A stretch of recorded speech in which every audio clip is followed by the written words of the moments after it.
మొన్న డిసెంబర్లో మీరు కష్టపడి రాష్ట్రంలో కాంగ్రెస్ పార్టీని అధికారంలోకి తీసుకొచ్చారు.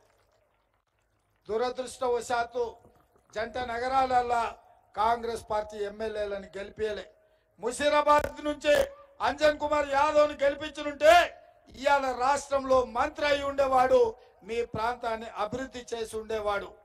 ఆడమ్ సంతోష్ గెలిచినుంటే మీ తరఫున ఈ బస్తీలలో కొట్లాడి మీకు పట్టాలు ఇప్పించే విషయంలో మీ ప్రాంత అభివృద్ధిలో ఉంటుండే.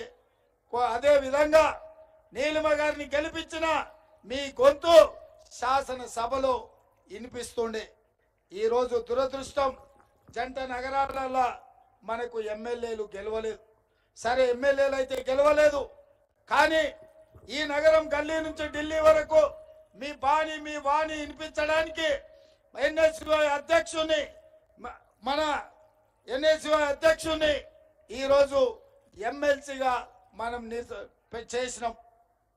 యూత్ కాంగ్రెస్ జాతీయ ప్రధాన కార్యదర్శి సికింద్రాబాద్ అధ్యక్షుడిగా పనిచేసిన అనిల్ కుమార్ యాదవ్ను ఈరోజు రాజ్యసభ సభ్యుడిగా చేసినాం. అయినా ఈ జంట నగరాలలో మీ సమస్యల మీద మాట్లాడాలి అని అంటే ఆ సమస్యల్ని పరిష్కరించాలంటే ఇది సరిపోదు. అందుకే రేపు కాంగ్రెస్ పార్టీ రాహుల్ గాంధీ గారి నేతృత్వంలో, సోనియా గాంధీ ఖర్గే గారి నాయకత్వంలో ఢిల్లీలో కేంద్ర ప్రభుత్వం వస్తున్నది. కేంద్ర ప్రభుత్వంలో మీరు సికింద్రాబాద్ నుంచి దానం నాగేందర్ గారిని గెలిపించండి. ఆ మంత్రివర్గంలో దానం నాగేందర్ ను కేంద్ర మంత్రిగా ప్రమాణ స్వీకారం చేయించే బాధ్యత నాది. మీరు గెలిపించండి.